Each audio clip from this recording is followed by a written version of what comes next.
오늘 말씀의 제목은 성령으로 시작되는 새로운 교회입니다. 성령으로 시작되는 새로운 교회.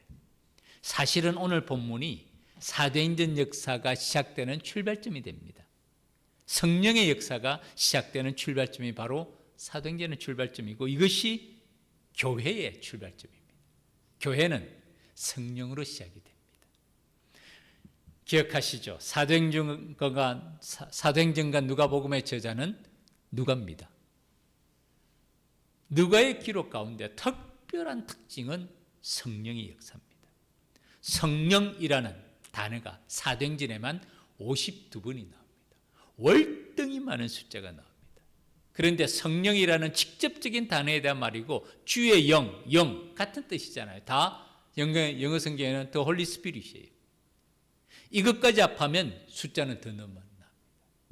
두 번째로 많이 성령이라는 단어가 나오는 성경이 누가복음과 고린도전서입니다. 고린도전서는 사도 바울이 그리지만 누가복음 역시 누가의 기록입니다. 그러니까 누가는 특별히 말씀을 기록할 때 성령의 역사가 무엇인지를 주목해서 기록했던 저자였던 것이죠. 사도행전의 역사가 1장은 서론입니다. 사실은 이것은 누가복음과 연결되는 말씀입니다. 성령의 시작됨을 예고하고 있습니다. 마지막 예수님께서 부활하시면서 제자들에게 하시는 말씀을 기록하고, 그 가운데서 가룟 유다를 대신해서 한 사람의 사도를 세우는 이야기로 1장은 끝납니다. 그리고 2장부터가 사실은 사도행전의 본론입니다. 본격적인 성령의 역사가 시작이 됩니다. 그리고 본격적인 교회의 역사가 시작이 됩니다. 오늘 본문을 중심으로 이 성령의 역사가 언제 어디서 시작이 되었는가, 그리고 어떻게 진행이 되었는지를 한번 살펴보고자 합니다. 언제? 오순절 날입니다. 어디서? 다 같이 한 곳에 모여 있던 이 한 곳이 어디입니까? 마가의 다락방입니다. 이곳에 120명 정도가 함께 모여서 기도하고 있었던 것으로 알고 있습니다. 이유는 뭡니까? 그 전에 예수님이 말씀하십니다. 예루살렘을 떠나지 말라고 말씀하셨어요. 그리고 내게서 들은 바 아버지께서 약속하신 것을 기다리라 라고 말씀하시면서 요한은 물로 세례를 베풀었으나 너희는 맨날이 못되어 성령으로 세례를 받으리라 말씀하셨어요. 약속의 말씀입니다. 맨날이 못되어, 이 맨날이 며칠이었을까요? 10일, 열흘입니다. 10일간 그들이 마가의 다락방에 모여서 예루살렘을 떠나지 말고 한 곳에 한 마음 한 뜻으로 전심으로 기도하고 있었어요. 사실 10일 동안 전심으로 기도한 것이 그렇게 긴 기간은 아니잖아요. 10일간은. 그런데 이 10일이 지나고 난 다음이 오순절입니다. 이 오순절날 임한 성령의 역사가 바로 오늘 1절 오순절 날이 이미 이르매. 오순절은 구약과 신약에서도 뚜렷한 날입니다. 구약에서 출애굽기에 보면 19장입니다. 오순절의 다른 명칭은 77절입니다. 77절, 7 곱하기 7은 얼마입니까? 49잖아요. 오순절은 50일이라는 뜻이에요. 그래서 77절, 77, 49 지나면 50일째가 오순절이 됩니다. 그래서 77절과 오순절은 같은 의미입니다. 그리고 이것을 절기로 보면 맥추절이 됩니다.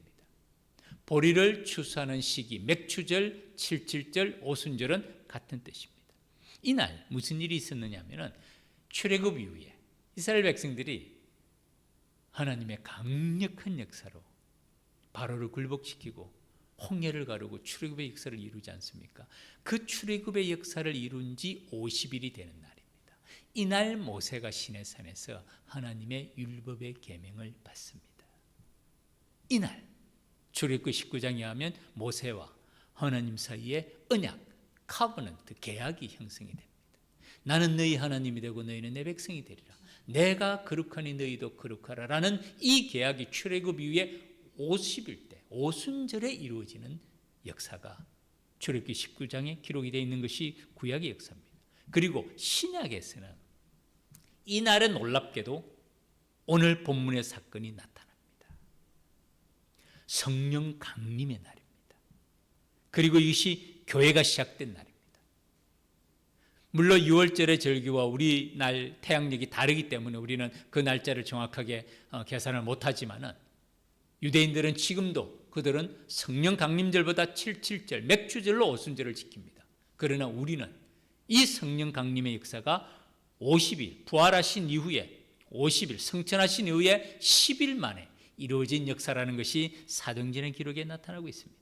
그리고 이때부터가, 이 이후부터 신약의 교회가 시작이 됩니다. 그래서 교회의 설립자는 하나님이신 것입니다. 성령의 역사로 교회는 시작이 되는 줄 믿습니다.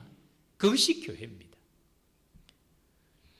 사람은요, 하나님의 손에 쓰임받는 도구들인 것이죠. 하나님의 손에 쓰임받는 도구들입니다.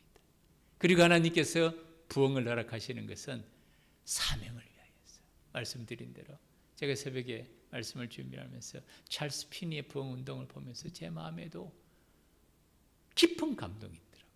정말 우리 한국교회와 세계교회의 영적 대각성과 부흥을 위하여서 기도해야 되는 때, 부흥의 불길이 임하도록, 성령의 바람 이 땅 새롭게 하도록, 부흥이라는 찬양이 참 놀랍습니다.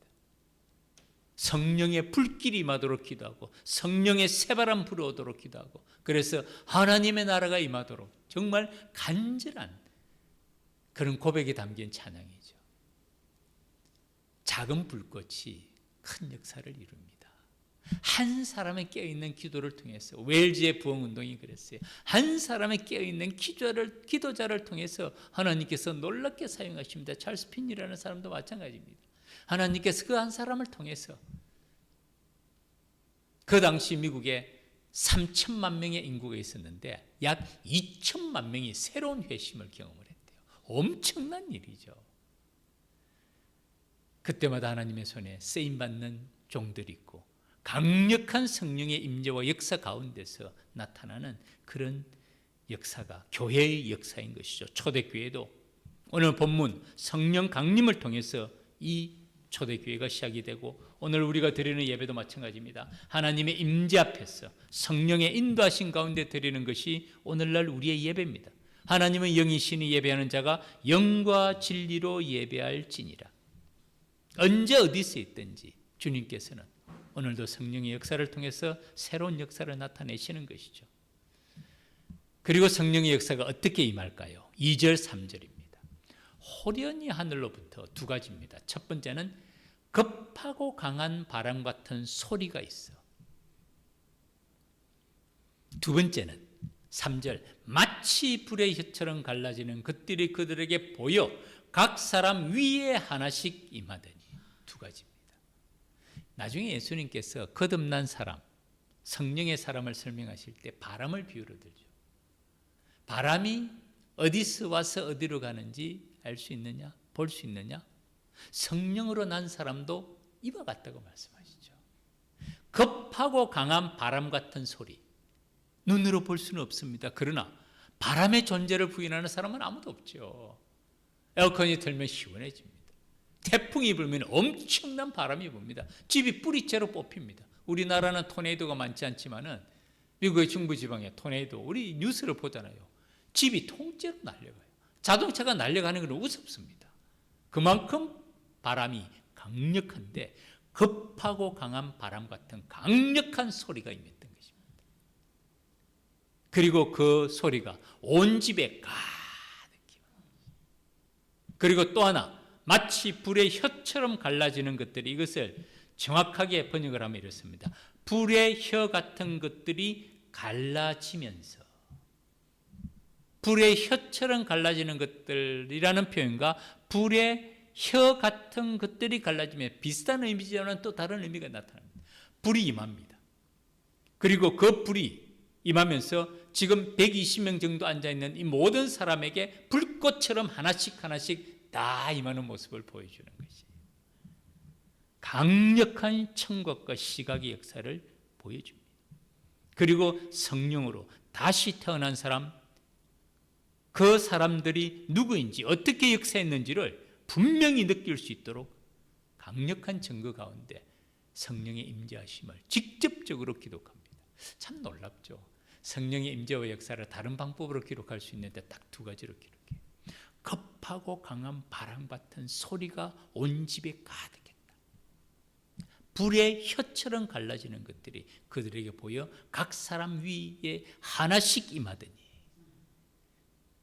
그리고 그들이 다 성령의 충만함을 받고 성령의 말하게 하심을 따라 다른 방언들로, 다른 언어들, 낭곱 방언입니다.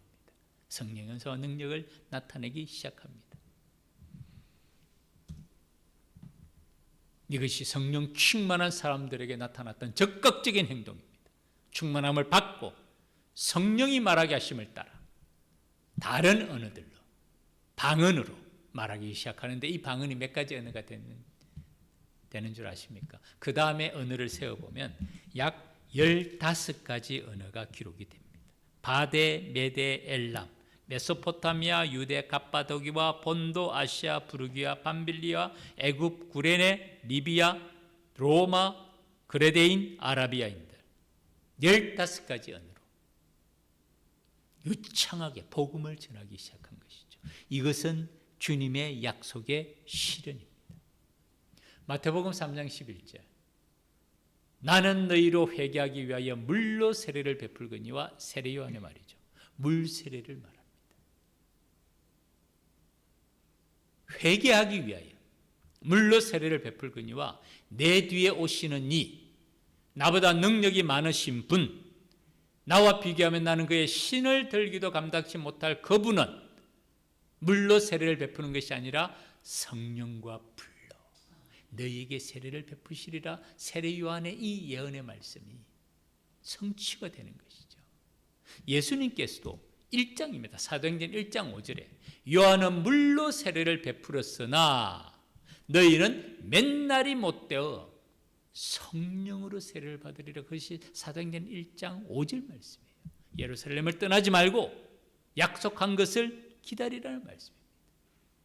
그리고 기다릴 때 하나님의 약속에 성령의 세례, 불세례가 임하게 될 것이라고 얘기합니다. 그리고 그 다음에 말씀이 오직 성령이 너에게 임하시면, 성령과 불로 너에게 임하면, 그 다음에는 우리가 권능을 받고, 이게 성령의 은사와 능력입니다. 표적과 기사의 역사가 그 다음에 계속되는 이유가 여기 있죠. 그리고 내 증인이 되는데 예루살렘 온 유대 사마리아와 땅끝까지 이르러 내 증인이 되리라는 주님의 약속의 실현입니다. 그리고 이들이 어떻게 됩니까? 변합니다. 엄청나게 변합니다. 제가 언젠가 한번 소개했는데 기억하실 겁니다. 교회를 소개합니다 라는 글이 있습니다. 전 이 글을 참 좋아합니다. 이렇게 시작합니다. 다락방에서 숨어서 기도하던 소수의 무리가 있었습니다. 바로 오늘 본문이에요. 오순절날 그들이 다 한 곳에 모여 있더니 숨어서 기도하고 있었어요. 아마 방문은 안으로 잠궜을 겁니다. 왜냐하면 방금 예수님이 얼마 전에 처형을 당했기 때문이에요. 40일 전입니다. 한 달 채 되지 않는 시간이에요. 그들은 얼마 전에 십자가에서 처형된 한 제수와 한 패라고 의심을 받고 있었고, 생명의 위협도 느끼고 있었고, 그들에게는 정치적인 권력, 경제적인 부유함, 뛰어난 학식 아무도 없었습니다. 대부분은 갈릴리 깡촌 출신들입니다. 가난한 갈릴리 어부들이었거나 세금을 걷는 직업으로 남들의 손가락질을 받거나 마태 같은 제자죠. 창녀였거나 어쨌든 세상 사람들이 좋아하거나 존경할 만한 아무것도 가지고 있지 못한 사람들이었습니다. 그런데 이상한 일이 일어나기 시작했습니다. 그들이 갑자기 사람들이 구름대처럼 많이 모이던 커다란 광장에 나가서 외치기 시작합니다. 처음에는 사람들이 그를 미쳤거나 아니면 취했다고 생각했습니다. 술 취한 줄 생각한 것이죠. 그러나 그들은 미친 것도 취한 것도 아니었고 그들의 정신 상태는 지극히 정상이었습니다. 그런데 그들은 어리석은 짓을 하기 시작했습니다. 그렇게 많은 사람들이 모인 곳에서 바로 얼마 전에 처형된 한 죄수의 이름, 예수 그리스도의 이름을 전했던 것입니다. 게다가 한술 더 떠서 그가 하나님의 아들이 온 세상에 구원하실 메시아이므로 그를 주님으로 믿어야 한다고까지 말하기까지 했습니다. 이제 그들도 잡혀서 그 죄수처럼 십자가에서 처형된 날만이 남은 것처럼 보였습니다. 예수님도 잡아 죽인 로마의 권력자들, 기득권자들이 그 제자들을 뭐 사회적인 빽과 힘이 아무것도 없는 사람들을 그냥 두겠습니까? 그런데 상황은 정반대였습니다. 당장 수천 명의 사람들이 그들의 말에 동의했고 그들과 함께 생활하기 시작했습니다. 베드로의 설교죠. 바로 오늘 본문 이후에 난곳방은 다른 언어로 15가지 언어로 갈릴리 이 사람들이 유창하게 말하기 시작하자 사람들이 기절초풍하게 놀랍니다. 도대체 저 사람들이 무슨 일이었는가? 술 취한 거 아니냐? 그때 베드로가 요엘 선지자의 예를 들면서 마지막 때에 하나님께서 주의 성령을 강력하게 부어주시는 그 징조가 바로 이것이다. 회개하고 예수를 믿으라. 3,000명이 회개하는 엄청난 역사가 벌어집니다. 이것이 바로 그 후에 세계 역사를 뒤흔들어 놓은 커다란 대사건의 서곡이었습니다.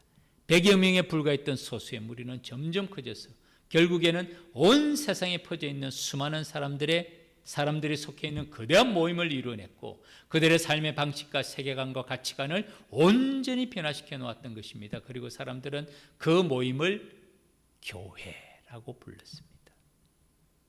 그게 교회의 시작입니다. 그렇다면 도대체 이 교회란 어떤 모임입니까?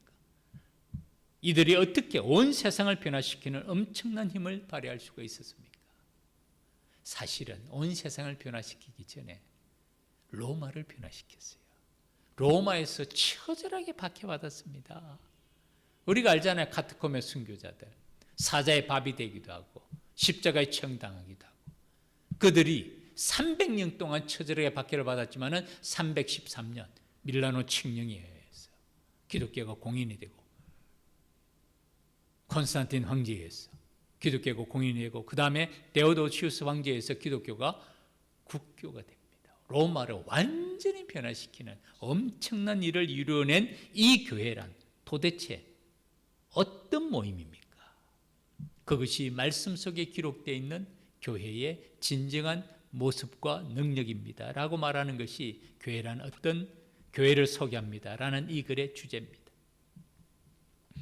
성령 세례, 불세례를 받은 이 사람. 그전에는 두려워서 벌벌 떨던 사람이 변합니다. 담대합니다. 다른 언어로 15개 언어로 말하는데 오늘날로 말하면 갑자기 복음을 전하는데 내 입에서 유창한 러시아어가 튀어나오는 거예요. 프랑스가 튀어나오는 거예요. 베트남어가 튀어나오고 일본어가 튀어나오고 중국어가 튀어나오고 영어가 튀어나오면서 나도 깜짝 놀랄 거예요. 그뿐만 아니라 그 이후에는 사도행전 3장이죠. 베드로와 요한이 성전 미문에 앉아있는 나면서부터 걷지 못하는 사람을 일으켜 세웁니다. 나사렛 예수 그리스도의 이름으로 명하노니 일어나 걸으라. 엄청난 역사. 그가 발과 발목에 힘을 얻습니다. 적극적인 치유가 나타나요. 걷기도 하고 뛰기도 합니다. 얼마나 신기하겠어요. 나면서부터 걷지 못한 사람이 의학적으로 나면서부터 걷지 못한 사람이 치유게 되면 어떻게 해야 될까요? 처음에는 목발을 짚고 그 다음에는 조심조심 가야 되고 그 다음에 음식을 잘 먹고 그 다음에 관절을 잘 주물러주고 관절에 좋은 약도 좀 먹고 콘스탄틴인가 선전 많이 하더구만요. 그렇게 해서 몸을 보양한 다음에 걸어가라. 이게 아마 의학적인 진단일 거예요. 그러나 성경은 그렇지 말하지 않습니까?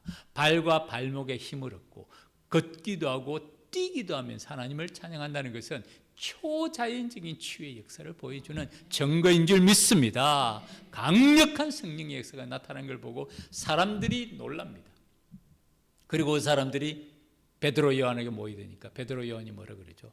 사람들아, 우리 개인의 경건과 능력으로 이 사람을 치유한 것처럼 왜 우리를 주목하느냐? 나사렛 예수 그리스도의 이름이 그를 치유한 줄을 믿으라 라고 말하면서 그들에게 복음을 전할 때 솔로몬 행각에서 그 다음에는 5,000명이 회개하는 역사가 나타납니다. 이 5,000명이라는 것은요 20세 이상의 남자를 말해요. 방언으로 말할 때는 3,000명이 회개한 것도 마찬가지입니다. 20세 이상의 남자들이 회개한 그 숫자가 3,000명이고 5,000명이니까 엄청난 성령의 역사가 나타나는 것을 말합니다. 이것이 바로 성령과 불로 세례를 받은 성령 충만한 사람들의 모습입니다. 불은 두 가지 역할을 있죠. 첫 번째는 태움입니다. 불이 있으면 타버립니다. 뭘 태웁니까? 우리의 죄악을 태웁니다. 우리의 거짓을 태웁니다. 부정과 부패를 태우고 우리의 무의식의 세계까지도 깨끗하게 태우고 우리를 정결한 그릇, 깨끗한 그릇으로 세우는 역사가 불의 역사인 줄 믿습니다. 다른 말로 하면 주인의 쓰심에 합당하게 먼저 우리를 태우는 거예요. 성령의 불로 태웁니다. 이것이 다른 말로 하면 거룩함입니다. 내가 거룩하니 너희도 거룩하라. 재질의 변화보다도 내면의 변화를 말합니다. 오늘날 우리 교회가, 오늘날 우리 그리스도인들이, 오늘날 우리 한국교회가 거룩함의 상실이 돼요. 거룩함의 상실. 많은 재정이 있는 거 나쁜 것도 아니죠. 많은 일을 할 수 있습니다. 성도들이 많은 거 감사한 일이죠. 많은 사역을 감당할 수 있어요. 그러나 거룩해야 돼요. 거룩해야 쓰임을 받을 수가 있어요. 정말 한국교회가 새로운 회복과 부흥의 역사는 회개가 바로 거룩 아닙니까? 예수 그리스도의 십자가의 보혈로 깨끗하게 씻김을 받는 것, 정결하게 되는 것, 깨끗하게 되는 것, 새로워지는 것, 이것이 거룩입니다. 그래야 할 때 하나님의 손에 쓰임 받는데 성령의 불이 우리의 죄악을, 우리의 거짓을, 우리의 부족함을, 부정과 부패를 태우면서 깨끗하게 되어서 주인의 쓰심에 합당한 그릇으로 준비시키는 것이고, 두 번째는 불을 붙입니다. 열정이 있습니다. 뜨거움이 있습니다. 확신이 있습니다. 난곱 방언을 통해서, 질병과 치유의 회복의 역사를 통해서 죽은 자를 살리시는 전능자 창조에 대한 능력, 예수 그리스도의 이름을 사모하는 마음과 뜨거운 열정에 불을 붙입니다. 이것이 불의 역할입니다. 불붙는 열정이라고 말하죠. 그 불붙는 열정이 있을 때 복음을 위하여서, 예수 그리스도의 그 이름을 위하여서 쓰임받는 일꾼이 되는 것이죠.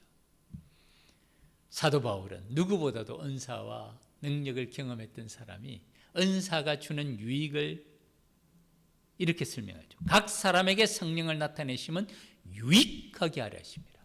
성령의 은사와 능력은 우리 모두에게 유익이 있는 줄 믿습니다. 이 유익을 위해서 성령을 나타내신다는 거예요. 각 사람에게, 120명의 사람에게 난곱 방언, 다른 언어의 성령의 역사가 임하고 그들이 복음의 증인이 됩니다. 첫 번째는 복음의 유익입니다.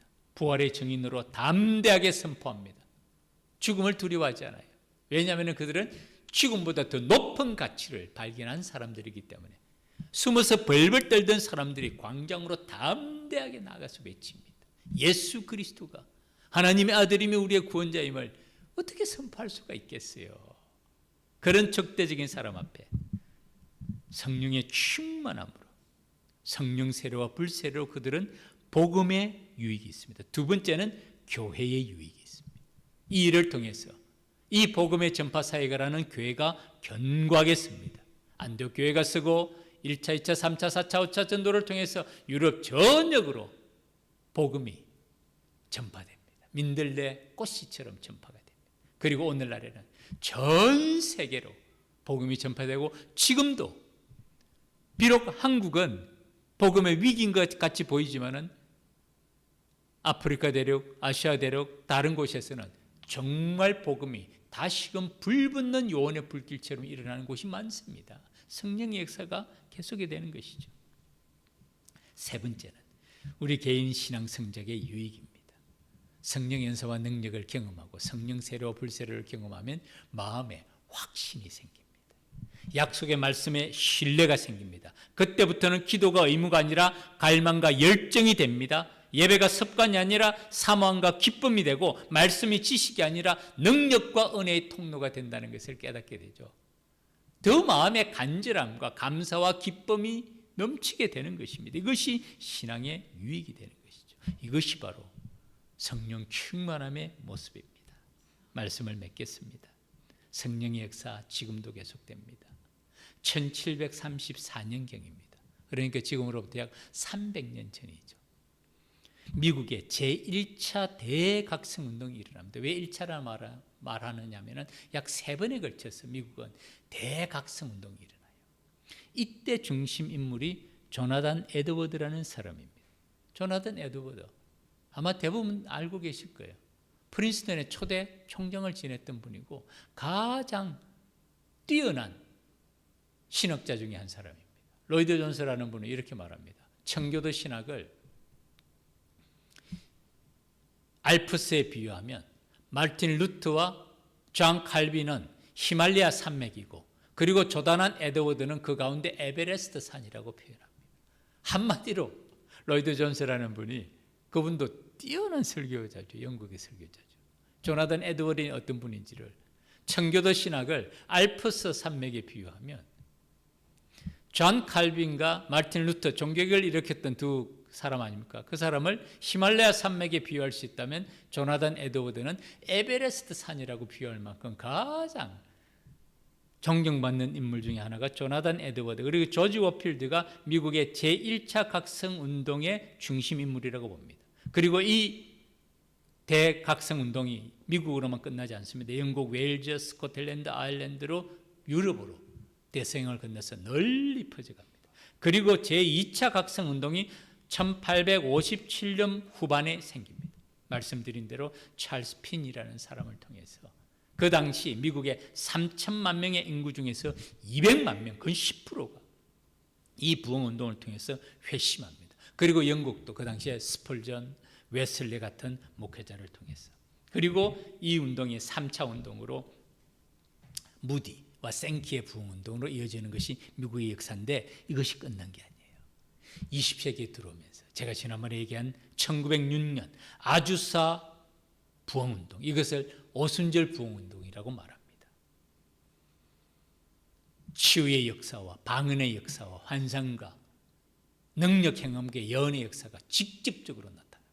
그 이후에 1914년 하나님의 성회 교단이 시작되고 우리나라에서도 순복음교회가 시작이 되는 것이죠. 그리고 이 일은 한국으로 연결이 됩니다. 1907년 평양 대부흥운동이 생깁니다. 장대영 교회에서 회개운동이 시작이 되죠. 그리고 말씀드린 대로 이 회개운동은 중국과 만주로 퍼져갑니다. 그곳에도 강력한 성령의 임재하심이 나타나고 지금도 아프리카, 아시아에 강력한 성령 운동들이 성령의 나타남과 능력이 지금도 계속되고 있습니다. 우리 교회가 비록 작은 교회지만 이런 영적 대각성을 위하여서 그리고 부흥을 위하여서 한국교회를 위하여서 세계교회를 위하여서 깨어서 기도하는 교회로 하나님의 손에 쓰임받는 우리 모두가 되기를 주의 이름으로 축복합니다. 그런 성령의 임재 역사가 임할 때에 성령의 은사와 능력 가운데서 표적과 기사가 나타나고 우리의 삶의 걸음 가운데 치유와 회복의 역사, 하나님이 함께 하심의 역사, 사도행전의 역사가 그렇지 않습니까? 죽은 자를 살리는 그런 역사가 오늘도 우리 가운데 성령의 강력한 역사심으로 나타나게 되고 이것이 복음의 유익, 교회의 유익, 우리 모두의 신앙 성장의 유익으로 하나님의 기쁨이 되고 하나님께 영광 돌리는 우리 모두가 되기를 주의 이름으로 축복합니다. 기도드리겠습니다. 하나님 아버지, 사도행전의 역사는 강력한 성령의 역사임을 저희들 알고 알게 하여 주심을 감사드립니다. 우리가 물로 세례를 받을 뿐만 아니라 성령과 불로 세례를 받아 성령의 충만함으로 믿음의 걸음 걸어가게 하여 주시옵소서. 성령의 은사와 능력을 우리의 삶 속에 체험하게 하여 주옵시고 오늘도 표적과 기사가 우리 가운데 임함을 하나님 아버지 체험하면서 그 살아계신 하나님께 영광 돌리는 주의 백성들 되게 하여 주시옵소서. 우리 더 기쁨 교회와 우리 모든 믿음의 가족들이 작은 불꽃처럼 깨어서 기도하게 하시고 하나님 아버지 한국교회와 세계교회를 위하여서 영적인 대각성과 부흥을 위하여서 기도하는 데 쓰임받는 주의 종들 되게 하여 주시옵소서. 예수님 이름으로 기도 올립니다. 아멘.